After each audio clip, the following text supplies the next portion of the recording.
University మంచి భవిష్యత్తు కోసం తెలుగు విద్యార్థులు ఇష్టపడే యూనివర్సిటీ. కాల్ 9059052378 9059052379. కూడా ఇప్పుడు మీరు ఫాస్ట్ అండ్ ఫ్యూరియస్ ఈ సిరీస్ ఉన్నాయి. అవును, you don't go there because of ఫలానా రాక్ ఉన్నాడు, డ్వైన్ జాన్, దానికి వెళ్ళట్లేదు మీరు. అది స్పెక్టకల్, అది వెహికల్స్, చేజెస్, యాక్షన్, ఇది అది అది సో అప్పుడు ఏంటి, మీకు తెలిసిన యాక్టర్ ఉండొచ్చు కానీ వాడి కోసం సినిమాకి వెళ్ళటం మానేశారు హాలీవుడ్లో. అది నేను చెప్పేది. You know, so true. Yes. So ఇవన్నీ I honestly believe Raj Kumar లేకపోయినా కూడా ఈ సినిమా ఇంతే ఆడుతుంది. ఆ ట్రైలర్ బట్టి దాన్ని బట్టి రాజ్ కుమార్ బదులు ఆ రేంజ్లోనే ఏ యాక్టర్ ఉన్నా కూడా మోరల్లెస్. అదే మీరు ప్రభాస్ ఉన్న సినిమాలో మీరు ఎవరినో పెడితే ఆడకపోవచ్చు. అది నేను చెప్పేది. అది ఎందుకంటే దాని డిజైన్ కూడా వేరే ఉంటుంది. అవునవును, అందుకే ఆటిట్యూడ్ అసలు ఆ మోడల్ మారిందా అని అడిగింది కారణం అదే.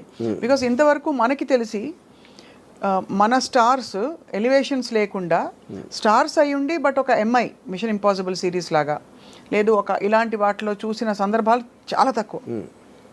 బికాజ్ మామూలు మన సినిమాలో హీరో ఊరికేలా తల తిప్పితే కూడా దానికి ఒక ఎఫెక్ట్, ఇది ఒక స్టార్ హీరో. అలాంటిది showing them like normal people వచ్చింది అలాంటి సినిమా. అసలు ఒక రుద్రమైన నాకు గుర్తుంది, చిరంజీవి గారు నార్మల్గా మెగా స్టార్ అయ్యింది. డెఫినెట్గా ఐ ఫీల్ అంటే ఇప్పుడు బాలచంద్ర గారు ఉన్నారు. అఫ్ కోర్స్ బాలచంద్ర గారు ఈ టైంలో తీయలేదు అలాంటి విశ్వనాథ్ గారు. ఆఫ్ కోర్స్ నాకు తెలిసి వెన్ ద టైమ్ సాగర్ సంగమం ఆ టైంలో తీసినప్పుడు Kamal Haasan image would have been very different. అప్పుడు వచ్చిన కమల్ హాసన్ ఫిలిమ్స్కి సాగర్ సంగమంకి ఏమి ఏదో ఉండదు. ఇంకోటి మీరు శంకరాభరణంలో సోమయాజుల్ గారు లాంటి ఒక 60-year-old అన్నోన్ పర్సన్ని ప్రొటాగనిస్ట్గా పెట్టడం అనేది నాకు తెలిసి ఇప్పుడు కూడా ఎవడు అసలు ఇమాజిన్ కూడా చేయడు. అలాగే ఒక అంత పొడుగ్గా ఉండి ఆల్మోస్ట్ యూనో డస్కీ కాంప్లెక్షన్తో మంజు భార్గవ్ గారిని హీరోయిన్గా పెట్టడం కూడా ఎవరు ఊహించుకోలేరు మీరు అన్నట్టు. బట్ అది కూడా ప్రొటాగనిస్ట్ని మీరు నాన్ యాక్టర్ని ఎవరు ఐఏఎస్ ఆఫీసర్ని తీసుకొచ్చి పెట్టడం అని దానికన్నా రిస్క్ అయితే పరాకాష్ట. ఇది కరెక్ట్ రైట్. బట్ అది కూడా మీరు అన్న వన్ ఆఫ్ ద మోడల్స్లో ఆఫ్ దీస్ అవుట్లయర్ ఫిల్మ్స్, అంటే ఆడ్ ఫిల్మ్స్ అంటాం కదా. ఈ అంటే ముందు పికప్ కాలేదు బట్ తర్వాత బాగా పికప్ అయ్యి కల్ట్ ఫిల్మ్ అయిపోయింది. ఇదేమో స్త్రీ 2 ఏమో పికప్ అవుతుందో లేదో తెలియదు బట్ ఫస్ట్ డేనే బ్లాక్ బస్టర్. ఇంకా దాని గురించి ఏం మాట్లాడక్కర్లేదు అంతే.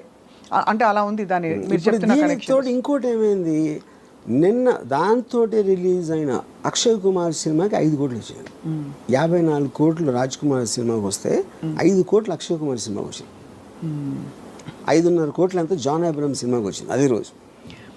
మరి తీసేవాళ్ళు ఇప్పుడు నెక్స్ట్ ఎవరైనా హీరో రెమ్యూనరేషన్ ఒక సిరీస్ ఆఫ్ ఫ్లాప్స్ తర్వాత తగ్గించుకునే సందర్భాలు ఉంటుంటాయి ఆర్జీవి గారు? చేస్తారు. That happens? Yeah, it happens. When the market is not doing yeah. ఎందుకంటే అప్పుడు ఏం చేస్తారంటే ఇప్పుడు ఇంత ఇస్తామండి సినిమా హిట్ అయితే అంత ఇస్తామని ఇలాంటి కొన్ని డీల్స్ పెట్టుకుంటారు. కొంచెం అదే క్లాజులు బ్యాక్ ఎండ్ అలాంటి.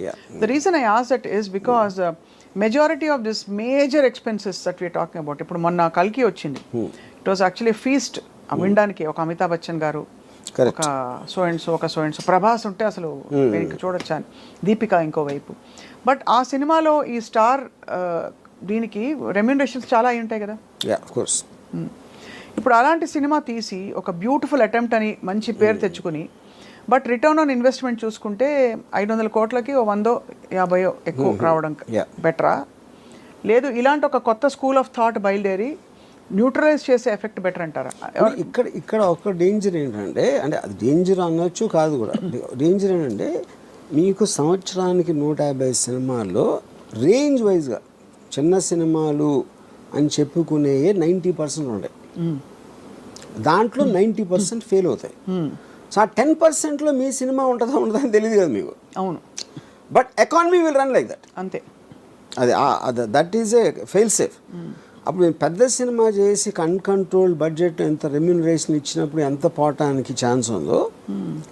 ఇప్పుడంటే ఇప్పుడు నేను పేరు చెప్పండి, ఒక సినిమా మీరు 400 కోట్లు తీసారనుకోండి, దాంట్లో మీకు 200 crores నష్టం వచ్చింది అనుకోండి. ఇప్పుడు మీరు దీని బేసిస్లో 10 కోట్లు 15 కోట్లు సినిమా తీస్తే ఎంత పోయినా కూడా మీకు 10-15 పోతుంది. ఇక్కడలాగా 200 పోదు. అంతే కదా. అంతే రిస్క్ ఇస్ లెస్ అంటే బట్ కొడితే జాక్ పాట్ కొడితే ఇంకా తిరుగుంటుంది అది. బట్ ఆల్ ద సేమ్ ఈ హీరోలు అందరూ వాళ్ళ రిస్క్ కూడా ఒక సినిమాలో ఎంగేజ్ అవ్వడం ఈజ్ వెరీ హై బికాస్ వాళ్ళు తొందరగా పీక్ అయిపోతారు. ఆ తర్వాత దానికంటే ఏదైనా తక్కువ ఇస్తే చూసుకోరు. చచ్చినట్టు ఆ లీగ్ ఆఫ్ మార్కెట్లోనే ఇప్పుడు ప్రభాస్ వచ్చి సడన్గా యూనో మంచి ఒక ఇలాంటి ఒక 127 hours లాంటి సినిమాలో ఆర్ సంథింగ్ చేస్తారా అంటే whether people will digest, whether he'll take that risk we don't know. He's compel to work now in very very big projects. దానికి రీజన్ ఏంటంటే 127 hours ఈ లెక్క తెలియదు అనుకోండి ఏదో సంథింగ్. ప్రభాస్కి డబ్బులు ఇచ్చేది not about the story, not about that. అతను స్క్రీన్ మీద హై స్పీడ్లో వస్తే అంతమందికి ఎక్సైట్మెంట్ వస్తుంది అనేది కాస్టింగ్ ఫ్యాక్టర్. అది that is what super stars are suppose to be. అప్పుడు అలాంటి మూమెంట్స్ ఉన్న స్టోరీనే వాళ్ళు ఎన్నుకుంటారు. అదే వాళ్ళు వచ్చి వేరే సినిమా తీసినప్పుడు ఆమీర్ ఖాన్ ఒక్కడే చాలా తెలుగు చేస్తాడు. ఆమీర్ ఖాన్ ఏం చేస్తాడంటే ఇప్పుడు ఏంటి, ఒక సపోజ్ తను గజనీ లాంటి సినిమా తీసాడు కూడా చాలా పెద్ద హిట్ అయ్యేది. తర్వాత తను తారే జమీ పే తీస్తే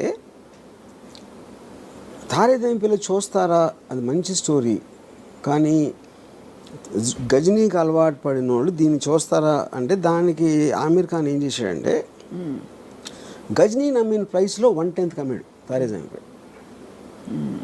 అప్పుడు ఆమీర్ ఖాన్ లాజిక్ ఏంటంటే నేను ఈ సినిమాలు కూడా చేస్తాను, కానీ ఆ ప్రైస్కి అమ్మినప్పుడు ఆ ఆడియన్స్ నేను రీచ్ అవ్వలేను. దీని ఆడియన్స్ దీనికి ఉంటారు. కరెక్ట్. అప్పుడు ఏమైంది, గజనీ కాస్ట్ 40 crores అయితే ఇది 5 crores అయింది. 5 crores అయ్యేటప్పటికి ఇది కూడా 60 చేసింది. 60 crores తారే జమీ పే. అదే ఒక 90 చేసి ఉండొచ్చు. 60 కాకపోయినా 10 చేసినా కూడా హిట్టే కదా.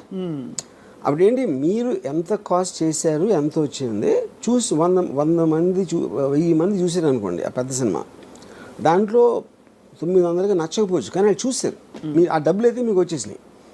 ఇప్పుడు ఇక్కడేమో 100లో 90 మందికి నచ్చినాయి. అవును, కానీ ఈ సినిమా చూసే జనం ఉన్నదే 100 మంది. నేను వాళ్ళని సాటిస్ఫై చేసినా కూడా నాకు హ్యాపీ. అది ఆమీర్ ఖాన్ లెక్క. ఓహో అంతే. అందుకని తను ఎక్స్ట్రీమ్లీ లో బడ్జెట్ ఇది వేస్తాడు, లేకపోతే వెరీ హై బడ్జెట్, రెండు. అప్పుడు వాటి డిజైన్ వేరే ఉంటుంది అంతే. Effectively ROI is better satisfied here, return on investment. ROI definitely. మీరు 40 crores సినిమా 90-80 చేయడానికి, 5 crores సినిమా 60 చేయడానికి ఎంత డిఫరెన్స్ ఉంది. పీకే గురించి కూడా అలాగే చెప్పారు.